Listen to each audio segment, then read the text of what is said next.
probably be easier to go about it other ways. But yeah, we used to do. Speaking of lining hard hats, with in the Navy, we're out now, so we can come clean. The every once in a while, especially during the middle of the night, the naval reactors representative would come down to the ships or boats just to kind of check us out and make sure we're doing things right, and basically like a middle of the night surprise inspection with just one guy, and there's nobody, just a couple guys back there on watch, and everybody else is sleeping, and they'd usually ask a question or point out some flaw that we had that at 3 o'clock in the morning we don't really care about, and we don't really want to talk about. We're just trying to stay awake. So this wasn't me, but I was there. When he came down, this naval reactors representative took off his hard hat, because we were in the shipyard, took off his hard hat and left it on one of the workbenches in the engine room, which is you really should never do. If you're a hated person in a nuclear engine room, you do not want to leave anything out of your sight. Right. So he he left it there and then went off to find problems for us to help us. And someone took his hard hat, and you've heard of I'm sure you've heard of that painter on what's it, Bob Smith, the painter with the big hair. What's his name? Yeah, I don't know. He always used the color Prussian blue. The happy clouds. Yeah, but he always the happy clouds. That guy. He always used the Prussian blue color, which is a very, very deep blue, and they use it for testing valves and things to make sure they're seating. Basically, testing to see where metal contacts metal, and it's it's a thick paint type stuff that'll wipe off. Really, and it's wipe off, but it's also it'll stain anything it touches that's not metal, and it's a very strong. It's like taking regular paint and intensifying it tenfold. But anyway, they took this stuff and they painted the inside of his hard hat with the little rim thing that sits on your head. So when he put this on his head, of course, it made a blue ring around his head. Yeah. And he did not know about this and went about his business. I'm sure to go back to his office and have his other, shirt and tie friends see his blue ring around his head, which led to a phone call and. Oh, really? So he was he didn't take the He did not take kindly. No, he did not take it like the jelly donut. He was offended, if you will. And well, all that does is point out that he's an idiot. Yeah, I know. Yeah, it's like the police officer that gets his car stolen by the drunk. You don't want to write up a report on that. You just want to get the car back and go back about your business. Just like you didn't. Yeah. But I guess in his case, everybody saw the blue ring, and it's hard to. Yeah, I'm sure that was not the first time that had happened, and they knew what it was. Oh yeah, well, everybody. I mean, I had heard that. I never got it done to me or did it to anybody else. But the danger was always there. Oh yeah. Well, I've gotten the. You're working on something, and your hands are, completely black or whatever, and somebody tells you, "Oh, you got something on your face right there," and of course you go up and rub it and smear more and more on your face, not realizing what you're doing. Yeah, I've done that. I think I did the silver nitrate, which will stain. Silver nitrate. Yeah, that's a weird one because I got it to get on somebody. Yeah, silver nitrate, for our friends that don't mess with chemicals, will get on you and you won't see anything. Well, it'll turn white, right? Mm-hmm. It turns white, but then when you go into sunlight, it turns black. It turns black, and when you go into sunlight, it'll turn black. So you get it on your hands and you clean it off. You think you've cleaned it off because the white kind of cleans off. But then once you go in the sunlight, then you're all covered with black everywhere, and it's just a mess. Yeah, that's when you learn. That's when you learn the hard way. Yeah. Hope that listener's still there. Yeah. Yeah. Whew, that's a good one. Pranksters. All right. Pranksters. Navy prank. Well, that's the boredom down there. We're not torpedoing Japanese submarines. It's boring. Or you're at war with the Conch Republic. Yes. So if you're not chasing... So people who don't know what that little thing is, when the military does drills, typically the Navy, they claim that that the Conch Republic has attacked the United States, and anybody who lives in Key West knows that the Conch Republic is actually the Key West. Yeah. And they're kind of fruity down there, so I don't think we're in any danger of. Kind of fruity. We just recently allowed them to join the military. So. Oh boy, openly. So. Because they were there before. Openly. Oh yeah. For sure. Yeah, they were around.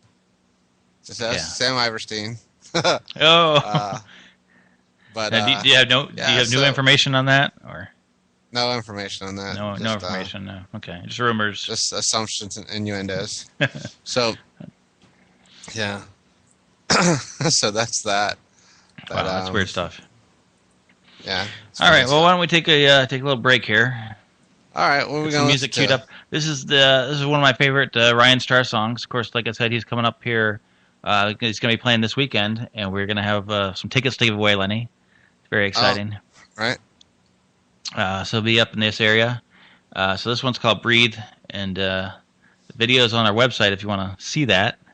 Oh, did you put it on our website? It's on the website if you want to watch the video, music video, or hear the song. Okay. And I talked to Ryan today, so he's very excited about the upcoming show. He said, yeah? Oh, yeah. So, sure he is. So he's doing his U.S. tour? He's going all over the world. He's been touring forever. He's like in that stage where he's like he's made it but not totally made it, so he's got to like tour relentlessly for years. Yeah. So it's where they just pretty much beat him into the ground. And all right, but this is his big song. It's called "Breathe." All right, beautiful.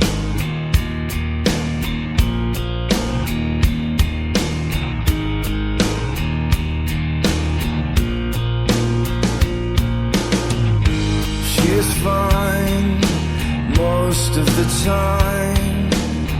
She takes her days with a smile. Moves like a dancer in lights, spinning around to the sound.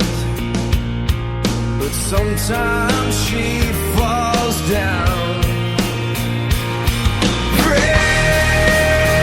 Just breathe. Take the world off your shoulders, put it on me. Breathe, just breathe.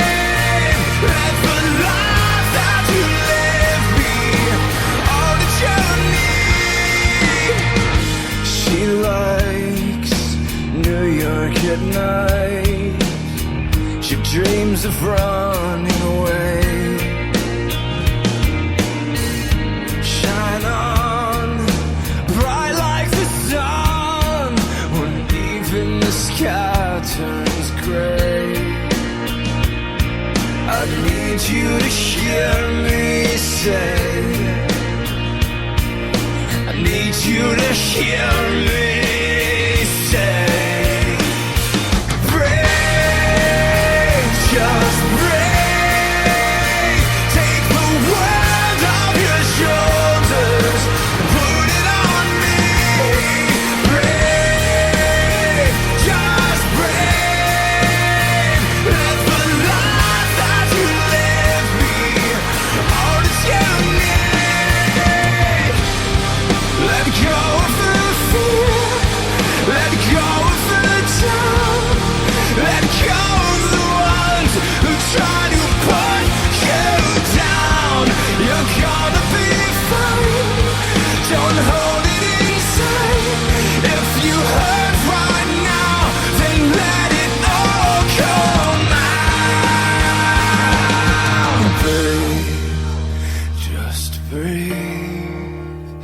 Take the world off your shoulders, put it on me. Breathe, just breathe. Let the life that you live be all that you need. Breathe, just breathe.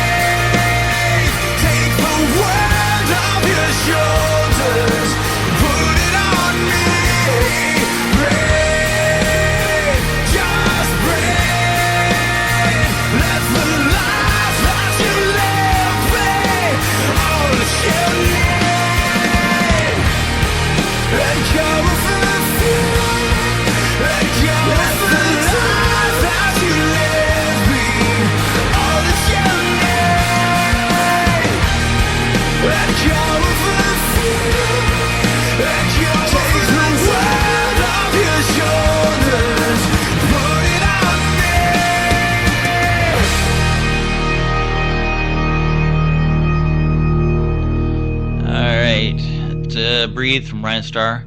You're excited. He's going to be probably coming up to your area here pretty soon, Lenny, too. Yeah. I'm going to go see, I got a couple bands coming up. I'm going to go see Corrosion of Conformity on March 2nd at Sonar in Baltimore. Uh-huh.